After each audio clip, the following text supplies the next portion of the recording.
Growing up, my family, we went to church on like Christmas and Easter. That's about it, and didn't really mean much to me. It was kind of boring, and just didn't really listen. I didn't pay attention, and we didn't go very often. I've never really remembered a time when I didn't love Jesus and I didn't know of God. But I would say that the turning point for me was somewhere around when I was 14 or 15. It's hard to remember the exact time, but I just decided I needed to rededicate my life to God, and so I did that, and I started reading my Bible more and really understanding what it means to be a believer. For me, life before Christ, as I look back on it, I'd say that it was pretty much about myself and my family. I wanted people to see me as something that was like a good person, and successful, and it's all about your definition of success. For me, I was like I would, make more money and stuff, but, I also wanted it to be more than just that. But, my definition never included God. I learned about Jesus from my dad and my mom at school and at church. I was only 6, and my mom started telling me about Jesus, and I went to church, and I learned from my teachers and my mom and my dad. My parents have always taught me about God, my pastors, my teachers, and when I was about 3, I went into my parents' bedroom and I cuddled up under the covers and I said, "Lord, I want you to be my Savior."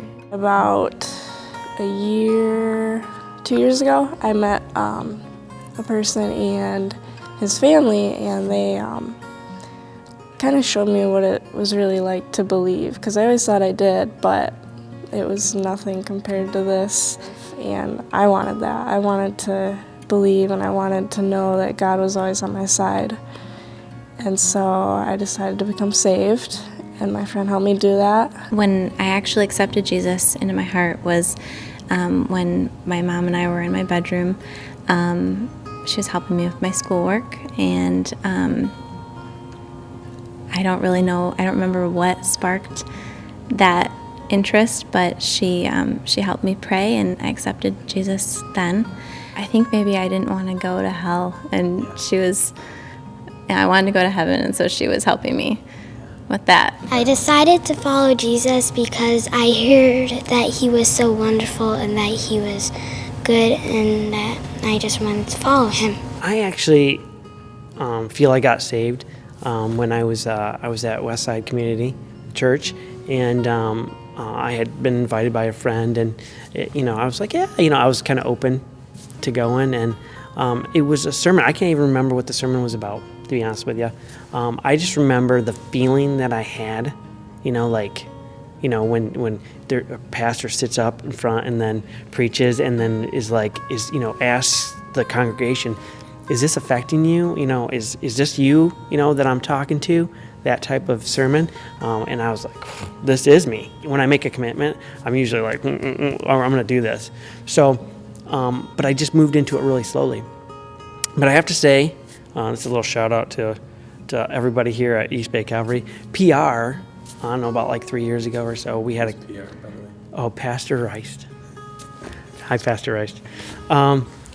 He's a care partner at my work. And so we were having a conversation about it. And so he kind of asked me some questions and figured out where I was at. And then, because I still didn't know what that meant, I never was explained what that meant. And so he explained that to me. And ever since then, I'll be honest with you, it's been kind of like a faster moving thing for me, a more insightful, my focus in life, or my clarity of what my walk with the Lord is different. It's much more clear. I decided to become a Christian when I was 3 or 4, and I was in my bed taking a nap with my cat Cricket, and I had a dream that I was going to heaven. I realized that I wasn't a Christian and I needed to become a Christian. And so I asked my sister Meredith to come into my room and tell me how to become a Christian, and then I went to tell Mom that I was a Christian. When I was 3, I went into my parents' bedroom and I prayed and I asked God to forgive my sins because I wanted to go to heaven someday and live with Him. But I wouldn't say that I knew everything, and as I grew older, I realized more and more what I really needed to do. So my parents helped me and taught me, and now I'm ready to serve Him. It was kind of over time I realized, wow, that makes a big difference, and I wanted that, and I wanted to know God as my Savior. And so one night we were sitting together and I was like, I want to be saved. And I got really upset and I was like, I don't know how, but I want to be saved. And so he prayed with me and he helped me through it. And it's weird, but it felt like there was a huge weight off my shoulders when we prayed together, and it was amazing. My dad had a huge part in my walk with God.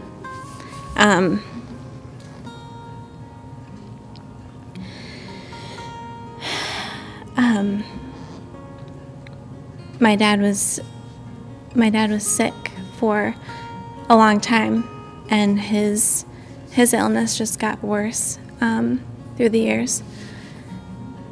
And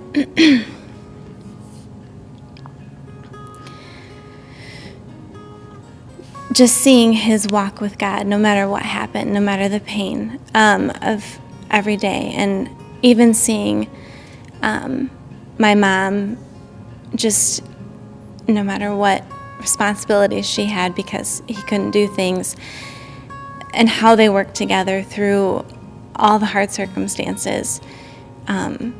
They constantly looked to God. Just seeing his life, it's like no matter what happened to him, he never stopped loving God. He never blamed his sickness on God.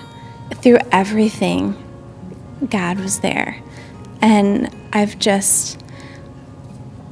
can't imagine going through any of that without God. I was kind of a mess in high school and junior high.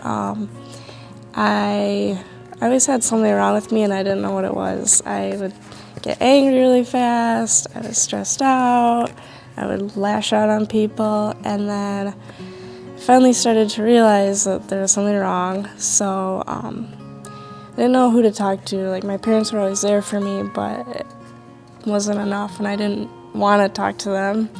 So I finally went to the doctor and realized I had anxiety and depression, and it was hard. I felt alone and mad and stressed, and I didn't really know how to deal with it until I found God, and it helps a lot every day. I want to be baptized because the Bible tells us to, and I want to show everyone that I want to be more like Jesus. I have never wanted to get baptized in a church. I've always wanted to get baptized outside in a lake and have it be a perfect situation and beautiful, and so that's why I haven't gotten baptized yet, and it's been several years that I've been a believer. But as of recently, this past year, my husband and I have been involved in the youth group here, and in February we went to the winter retreat, and obviously it was very powerful. The retreats are always very powerful, and because they pack so much into them, and there was just so much that I learned. The thing that stood out to me from that was just obedience and how I needed to be obedient to God. And I never really took it into consideration that I was ever being disobedient to God. So last Sunday, when something was said about baptism class or baptism coming up, I was like, for some reason, I was like, I feel like I should get baptized. And it was almost like, not God was telling me, but it was almost like I was being nudged, and I was making it to be this perfect situation for myself before and making it like almost this ritual thing. And really all God cares about, I realized, is my obedience to Him. I want to get baptized because He has commanded us to be baptized, and I want to take that next step of faith so I can serve Him. I'm trying to say to the world that I'm a Christian and that I want to serve Him in everything that I do. And so I'm going to obey His command and do what He says. Because I want to show people that I'm a follower of God and that I love Him. I really just wanted everybody to know. I want everybody to know that I'm saved and how I feel and how it feels, and hopefully people who haven't been saved can realize it's a huge difference. Even if you think you believe, it's nothing compared to this, and maybe it'll inspire my family or random people that they want to be saved and they want everybody to know. I read this saying by Max Lucado, and he says that baptism separates the tire kickers from the car buyers. And I just thought that fit me because that's kind of where I'm at. I don't want to kick any more tires.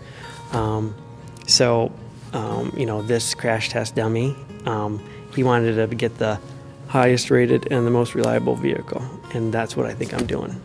I'm not afraid to say that I'm a believer and that I 100% am trusting God with my life, and there's no other reason for living. I feel like it's a physical representation of being saved and how you just feel like a new person and just different and clean and forgiven.